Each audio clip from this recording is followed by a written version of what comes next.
হুগলি চুঁচুড়া পুরসভার সামনে বিজেপির বিক্ষোভ। রাস্তা অবরোধ করে বিক্ষোভে সামিল বিজেপি কর্মীরা। পুরসভার একাধিক পরিষেবা নিয়ে ক্ষোভ বিজেপির। পুরসভার গেট তালা দিয়ে দেওয়া হয়।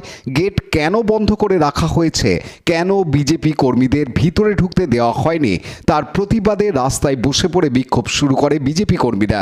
মূলত তাদের দাবি, পুরো এলাকায় আবাস যোজনার বাড়ি দেওয়া হচ্ছে না, বেহাল রাস্তা, পানীয় জলের সমস্যা সহ মোট 7 দফা দাবি তাদের।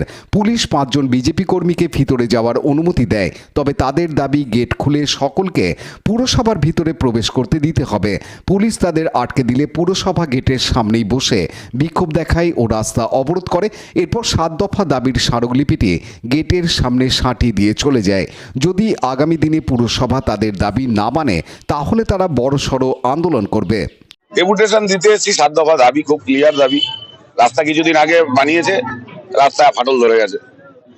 প্রধানমন্ত্রী আবাস যোজনার বহু কাগজ এখানে জমা পড়ে রয়েছে, এখনো পর্যন্ত তারা বাড়ি পায়নি।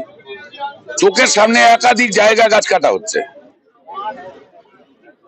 বহু ওয়ার্ড রয়েছে, যেসব ওয়ার্ডগুলো এদের মনে হয় কোনো গোষ্ঠীকন্দল আছে। দেখা যাচ্ছে ওই গোষ্ঠীকন্দলের জন্য এই ওয়ার্ডে জল পৌঁছাচ্ছে না ঠিক মতো, ওই ওয়ার্ডে জল পৌঁছাচ্ছে না।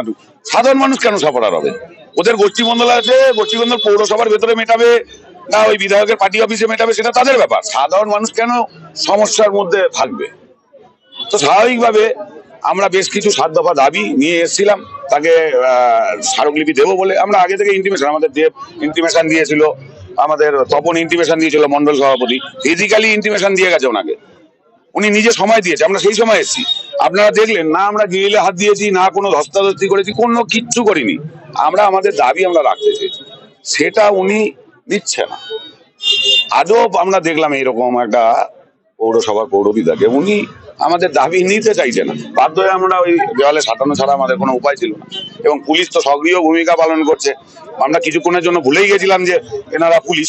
এনারা তো মনে হচ্ছে পুরো একবারে তৃণমূলের ক্যাডার দাঁড় করিয়ে রেখে দিয়েছে সামনে, আর চেয়ারম্যান ঢুকে গেছে টেবিলের তলায়। এরকম পরিস্থিতি হয়েছে। একটা পুলিশ তো বলেই উঠলো যে আমি হুকুম পালন করছি, আমার ব্যক্তিগত স্বার্থ আছে। আল্লে কি বলবো, বাধ্য হয়ে আমাদের এখানে পোস্টার সাঁটাতে হলো। এই আমাদের দাবি।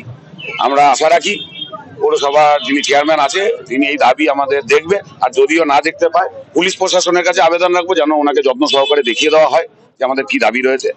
আর যদি সেই দাবি অনুসারে যদি চুঁচুড়া পৌরসভার সমস্যা যদি না মিটলো, তাহলে আমাদের আরো বড় রাস্তা খোলা আছে। আজকে আমরা এসে এখানে আমাদের যেটা আমাদের পার্টির স্ট্যান্ড আছে, আমরা সেই স্ট্যান্ড অনুসারে আমরা এখানে এসে আমরা যাবতীয়, আমরা চেয়েছিলাম উনি এখানে এসে নিয়ে নিই, সেটাও আসলো না। তো আগামী দিনে আমরা এখানেও আসবো, গেটের ওপারেও যাব, চেয়ারম্যানের অফিসেও ঢুকবো, চেয়ারম্যানের ঘরে ঢুকবো, চেয়ারম্যানের হাতে কাগজ দেবো। আগামী দিনে আমরা তো বহুবার, আমরা কেন, বহু রাজনৈতিক দল আছে ওই পর্যন্ত যায়, আমাদের জন্য এখানে কেন? এটা তো সাধারণ মানুষের জন্য খোলা জায়গা। এই জায়গাটা কি জন্য আটকাবে? কি জন্য? আমরা তো কোনো ঝগড়া অশান্তি কিচ্ছু করতে আসিনি এখানে। আপনারা কেউ দেখাতে পারেন যে একটা আমরা চিলতে ঝগড়া অশান্তি মানসিকতা নিয়ে এখানে দাঁড়িয়েছিলাম? অহেতুক আমাদের এই রাস্তাটা আটকাতে হলো, অহেতুক। উনি এইটুখানি আসবে না, আমরা বললাম তাহলে গেটের সামনে আসুন, উনি গেটের সামনেও আসবে না। আমরা গেটের ওপারে ওনাকে থাকতে বলছি, সেটাও উনি থাকবে না।